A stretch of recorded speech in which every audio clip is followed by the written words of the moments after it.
All right, so you don't want to hear from us. You want to welcome the cast, the creators, the stars, the executive producers, and all-around creative geniuses, Harriet Dyer.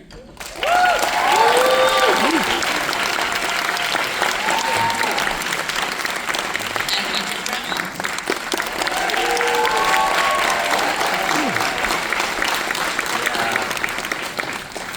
Hello. Hi. Hello. Thanks for coming on a Sunday arvo. Yeah. Really appreciate it. You should be in church. This is church. This is acting. Yeah, it is. It is. Hi. Look, this is one reason we don't do press with Colin. It steals focus. So what is that dog doing here?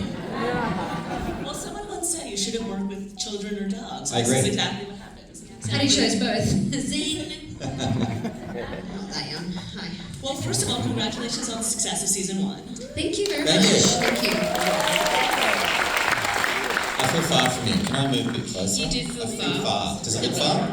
Yeah, you look. She's my emotional support wife. I feel like it was supposed to be different than you'd be like, I feel a little against you. Oh, I see. Yeah, sure. Sammy, if this is not going to work out, we know where we're going. Sammy, come on, man.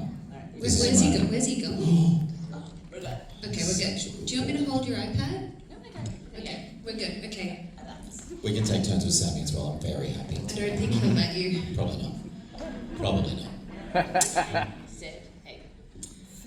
So let's talk about what surprised you the most about the season 1.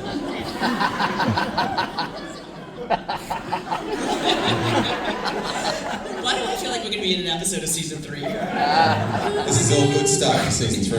All right, I'm going to take Sammy off stage. Oh. No, I know, What? Sammy, I'm sorry. While I do this, We're going to vamp with some Here comes a little bit of Kristen to the soft rescue. shoe. Thanh you, Auntie Kristen. Oh no. I Thanks, know, I'm Auntie Kristen. sorry. Sammy, you I thought blew this it, was gonna buddy. work out for you. Oh. Sorry, Wow. Sammy. You had your moment. Sorry, Sammy. That's showbiz. It was a nice effort. So, what surprised you the most about the success of season 1? Oh, The then it people got saw made. it. Yeah. What surprised us probably the most was how well it travelled. We made it really in Australia kind of just we didn't expect it to go anywhere beyond Australia. And so because of that, we didn't change anything to make it more, make sense to people who don't speak Australian. And I think that it is. It's made Almost. sense. Yeah. But I think by keeping it so Australian helped it travel in a way, rather than kind of just washing it down to like a Anglo-Malays. Yeah, we got really lucky with, which is delicious by the way, Anglo-Malays. We got really lucky. Yeah, after the little It's good with campaigns. salmon. Check them out. We got really lucky with the people we were working with. Binge, who the streamer put it on for us, who let us do it, and our production company. They really gave us a long leash, no pun intended, a little bit intended, but not. But I really do mean it. They let us make the show we wanted to make. So by the end of it, we were like, I don't fucking know if people are going to really respond to this, but we know we like it. So if it fails, it's on us. 100%. We got to make absolutely the show we wanted to make. So I think, in answer to your question, that's what surprised us about it. Is that people liked it. Yeah. How did that then impact your approach to season 2? What did you bring to it that you learned from season 1? Sweaty armpits. A lot of procrastination on my part. Getting her to work is like trying to get a rabbit out of a hole or something. I have a traumatized rabbit. Thank you.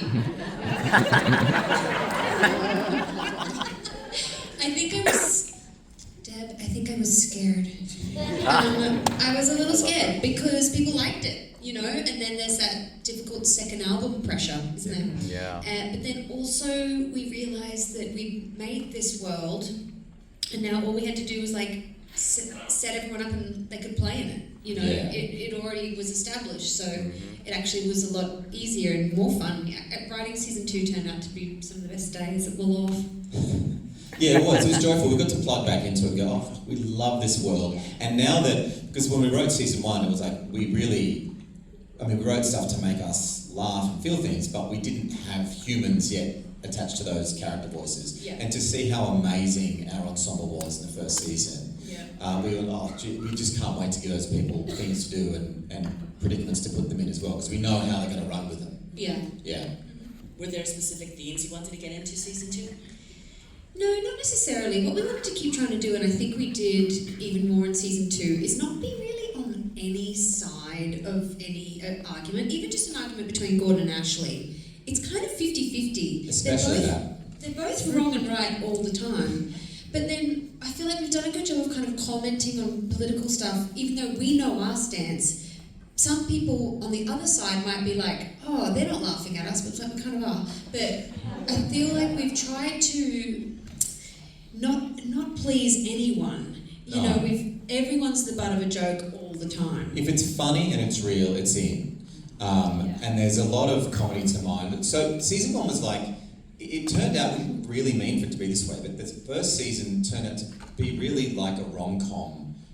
I mean, it sort of hit all the points, it seems, but it happened very organically. We didn't go, what do you do in a rom-com? You know, it just happened that way in a sense. And then season 2 becomes more of a relationship comedy, which is really what it was in our minds from the start. Yeah. Because we don't have that ticking clock of will they, won't they in season 2. So it's like, season 2 was like, well, should they have? Yeah, that was our little... Because, you know, looking at each other, it's been, season 1, I guess, took a month, 6 weeks, like in story time. No, in creation, in writing, to post, everything, yeah. That's it. But they're looking at each other in season 2 going, who the fuck are you? Like, what? And in that first episode, it's like, do we have something without the dog? And that question lingers between them before the knock on the door happens, and they do get Colin back, but it's never really answered. And so the rest of season 2 is spent dealing with the baggage that each of them have, that each of them bring to the table. I feel like season 2 really kicks off after this. Season 2, the first 2 episodes, as you just saw, like, we really had to work with getting the dog back, and we had to do it in a satisfying enough way. Yeah. And that cliffhanger was nice at the end of Act 1, and it ends nicely in Act 2, but I feel like from 3 onwards, it's like they're now dealing with everything. Yeah. And it's a lot more, I don't know, there's more stuff. Act 3 is one of my favourites, so if you haven't seen it, Stay tuned. do it. Yeah, get into it. Was anything off limits in terms of what you were willing to explore in terms of that relationship? Not really. I don't think we go, this is good territory, that's bad territory. I think we feel it out more than anything. We can come up with ideas and story points and stuff we find funny and put it in motion, plot it, script it, whatever. But then ultimately it's like, it doesn't feel of the world, or it doesn't feel special enough or interesting enough. Or if something's too dark, or like, oh, that's really depressing, why would we cover that?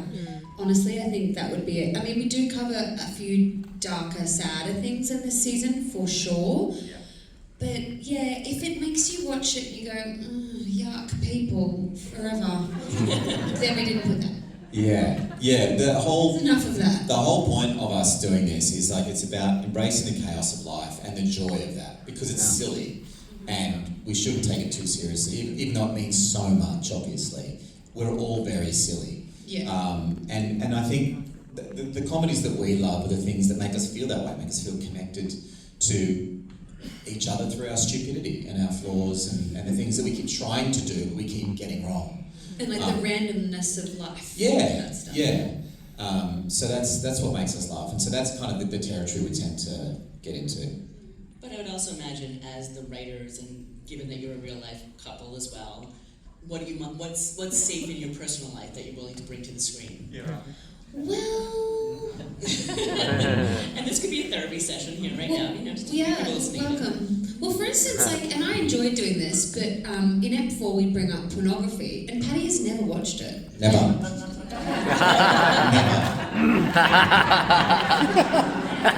That's what he said, and I believe him. Yeah. Do we believe him? Yes. Anyway, it's stuff like that. And honestly, when we brought that up, because it's the grit between people that is interesting to me, and I mean, I guess you, but No. I read it for the articles. to write that honestly, we had to like overturn us honestly and talk about it, because otherwise it's just like an awkward room. Yeah. And that's I think that's good, because the idea was at the end of that episode, maybe some people turn to each other and have an honest conversation, or they don't. You know, Yeah. it's okay if they don't. Yeah, it's episode 4, and not to spoil anything, but Ashley busts Gordon looking at porn, and so It's pronounced prom. Prom. And so we decided to do that because it's funny. Like, that's instant. Oh, well, here we go. Like, this is going to be great fun. But in order for it to be truthfully mined and get the proper comedy out of it, we had to approach it authentically. And we actually So you're watching prom, right? Oh, for this project I did, yes, once, as research, and you'll see that on my business manager on the line item. The things you do for your art. Is your subscription, He's yeah. an incredible actor. Yeah, I go there. So, but we do it because it's funny, but then it's always got to be real. So yeah, we had to have a chat, and it's a funny episode. It's a great episode. But our hope also was like enjoy it, and also like some couples would be like, "Do you watch porn?" Like, you know, we'd love for that to happen. It's fucking awkward, but the more people talk about it and connect over things, it's exciting to us. I'd love to hear a little bit more about your writing process. How do you two work together, especially knowing that you're then going to be acting this out on screen? Well, we plot the whole thing. It's just the two of us in a room. Ooh. And Where's the respect? it's just really hard when we're each When other's... you're working with a genius, I get that. When Hey, you're worth it too. each other's You have bosses, value. it's like... It's You bring weird. something to the table. It feels weird when he's kind of my boss and I'm kind of his boss, but I'm a heaps cooler boss. Does that make sense? I don't really want him to work ever, and he wants me to work all the time. That is true. But no, it's once we get focused for about 3 minutes a day. Okay. Here's a real story. We Stop. were plotting season 3, as we are currently, a couple of True days story. ago. And I'm there with the whiteboard, I'm talking about something, and I can see, she's not looking at me, she's looking at a computer screen, because we have a shared document, a Google document. And yeah, she could be looking at the document, but I know she's not. And I said, and I didn't say, are you listening? I go, are you on job? And she'd go, yep, on job. And I know she's on something else. So I just kept talking, and I kind of looked at her screen. She was buying sneakers. Snagged. I mean, I wanted them. I don't know what to tell you guys. Sneakers gonna sneak, so... It's just like chasing butterflies 8 hours a day. It's But genius. So, anyway, the answer is... What was the question? see what I mean? Sorry. Tell us about your writing process. Okay, so we plot it together, and Sort then and fits and starts, and then we split it up. So he does every other episode, like 1, 3, 5, 7, or 2, 4, 6, 8. We just go for it, Yeah. and we show each other our drafts.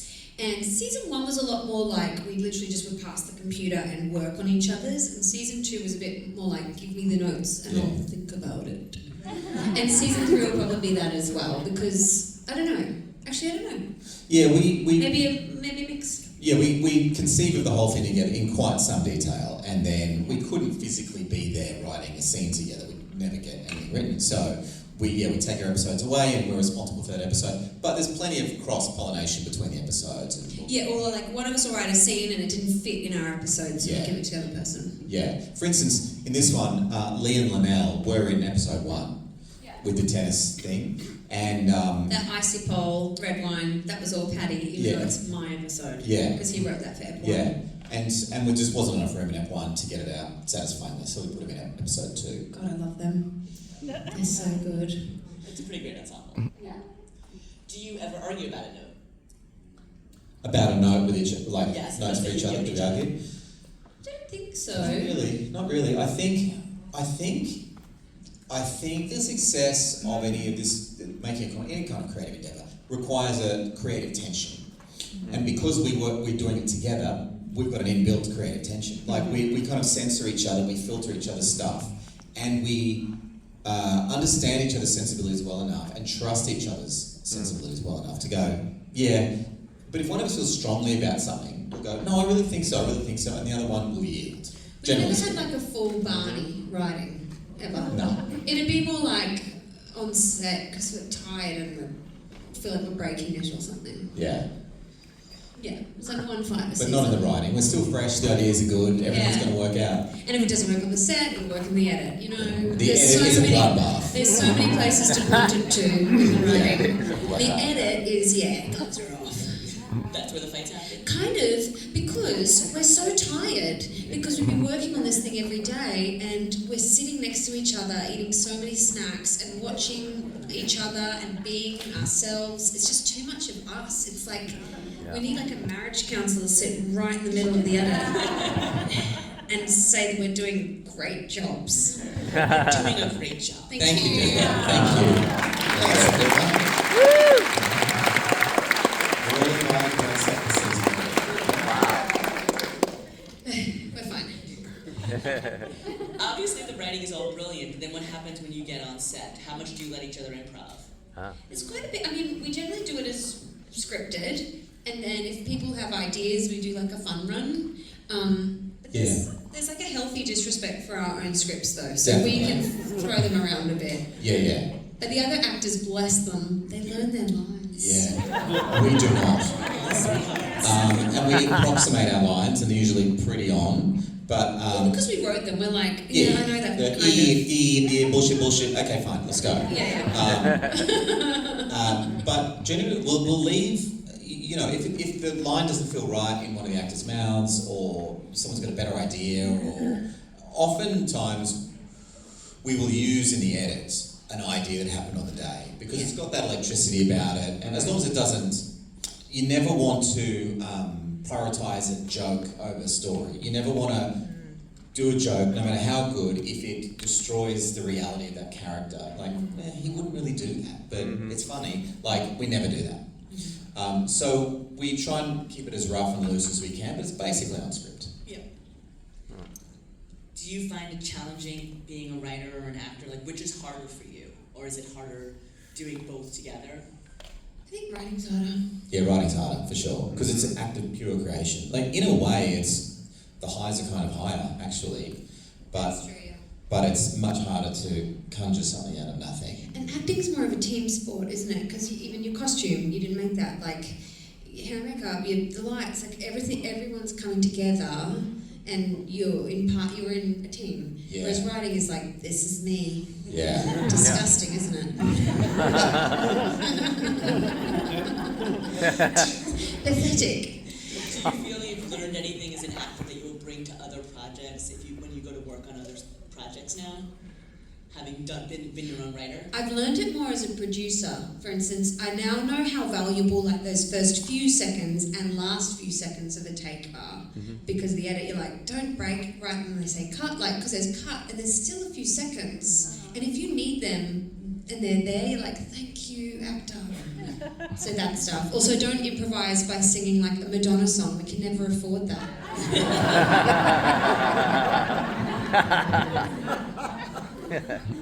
Gasolina. I miss Sammy. Is he alright? Is he okay?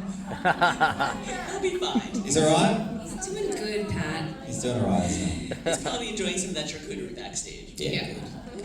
He deserves it. Talk about working with your ensemble. How did you put the ensemble together, and how did you build that great family? Clearly, you've got a great camaraderie with everybody. A lot of the cast are friends, and the rest of the cast earned their place by merit. We had a great casting director, Kirsty McGregor, who is a dear friend of ours as well. Stevie Ray. And Stevie Ray. And they were just great partners and collaborators. So there's lots of people we had in mind, like, for instance, Jen Hegney, who plays Kiara, is a dear friend, old friend of ours, and I've known her for a long, long time. And it was like, from the get-go, I was like, there you go. Yeah, her Actually, no. We had her pinned for Yvette the Vet. That's right, and she went, why can't it be a bigger role? And we went, oh, sorry, Jen. Okay, Go for maybe it. all right. And then Annie Maynard, who plays Yvette, is a dear friend who I did another show with years ago, and she's brilliant. So there's a lot of friends. But then... so many people audition for the other roles. Yes. Though, and we watch all the auditions, and that's hard because we are actors. Yeah. And we know that that's their house in the self-tape. We know that they've, made time. And we can hear the reader, we know that that's their spouse, and they're taking We just time know out of it. Sunday We morning. can hear the fight they just had. Definitely.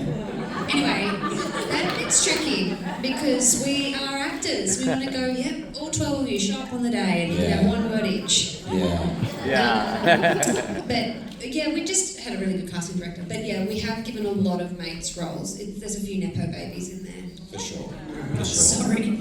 And there's some great new characters in this season as well who have not shown up yet. And they're brilliant. There's a guy who plays my brother. We meet Gordon's family in this season.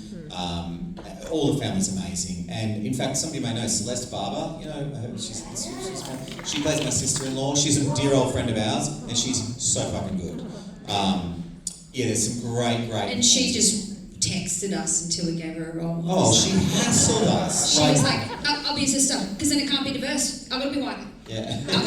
I'll be there. And it was like, we don't have a sister role, fuck. Yeah. She was really persistent. She was. She was making up characters. Yeah. Sad.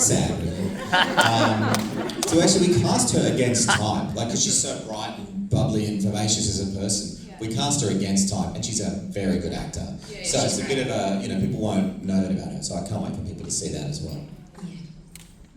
How much of you, where do your ideas come from? Do you mind your own personal life? Do you mind your relationships? Do you mind your friends' lives? Friends and family foremost. Yeah, we do. It's a bit of everything. We're Things that were said to us. bowerbirds for sure, and a healthy dose of just pure fiction. Like on the weekend, Paddy has an electric car and he didn't fucking charge it. We're the worst. And we almost ended up like in the middle of nowhere with no charge. So season 3, do you know what I mean? Like Yeah. we lost you. The worst weekend that culminated in our daughter throwing up in the car. And we're like, by the 101, like, meow, go past, and I'm just trying to wipe vomit off our child. That won't be the show because it's not that funny. Yeah. But there were some ideas from that, driving electric a car. lot of stuff that happens between us, not necessarily personal stuff, but you know, that stuff. That's situational comedy stuff. And we have an ear and an eye for stuff that we might not have seen before, you know, because we have plenty of ideas that are funny and you go, I feel like I've seen this already. I feel like I know this comic trope or this setup. So we tend to try and filter out a lot of those to make it feel fresh. Yeah. In fact, by the time, sorry, by the No, I was time just saying, season you 3 do a comes great out- job of subverting the expected. Like good. you feel like you get into something and then it takes the turn that you think it's not going to go to.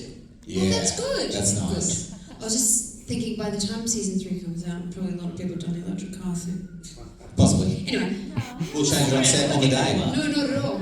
That's good though. We don't necessarily want people to see the thing 3 jokes ahead, you know? Yeah. And also we love butting up the comedy of something against the tragedy of something or the serious side of it. So we do that a few times in this season as well.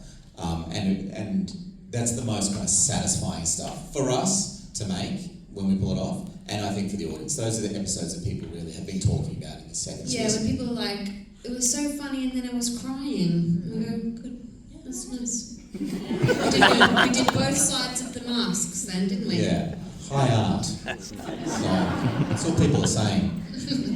I feel like you push the boundaries of a rom-com. It feels like calling it a rom-com puts it in a certain box, but you kind of push the edges of a little bit of what that people would think that means. Yeah, I think by bringing in family and all these other kind of very real people, that maybe is what turns it more into like a relationship. I don't know. Doesn't roll off the tongue as well. That's much. Relcom. Relcom. Gross. Not making that happen? No. There's a face out there. Yeah. No. There's no. And the other thing I think that you also sort of push the boundaries of is, or at least challenge whatever expectations are, the age difference between you as a couple and how that plays out. And it gives you a lot more agency, your character. Talk about how you wanted to explore that on screen. It just felt weird not to. Yeah, because we are 12 years apart. I'm 12 years older and I've had a lot of work done. we just had to... A lot of work. We had to talk about it. Yeah, well, it's not a thing for us. Maybe it was initially when we got together. Yeah, initially maybe so, and in 30 years' time it'll be an issue. But yeah, we'll talk about it then. I'm going to be like in yoga. Yeah. And he'll be like in a home. I'm sure we'll have yoga in the home. Yeah. You're welcome to do it It's just mostly down. like chair yoga though, won't it? Yeah. Anyway, exciting! Something to look forward to. There's a show in that. No, the only moment in real life, and we put that in season 1, was when I was 29 and he was 41, and I was like, whoa. The 30s doesn't exist. And I was like, all right. You know what I mean, guys? Guys? No. It's LA, it's 24, it's not really. You're not going to find your people here, stuff like that. But there was a whole decade missing, and I was like, I thought women in their 30s were having the best fucking time ever, and beyond. But I was like, oh no, they disappeared. But then, it's fine. He's fine. We're good. But also, yes, if we didn't put it in, it would be. Yeah, that's right. We had to talk about. Otherwise, like, another heteronormative couple who with a much older guy, much younger woman, boring. Yes. And so we had to talk to it, and It B, would probably come up in reviews if we didn't like. yeah, and B, lots more comedy in there. It's Funny. for sure. Like, we really exploit it as much as we can. We're not above making a lot of fun of my age.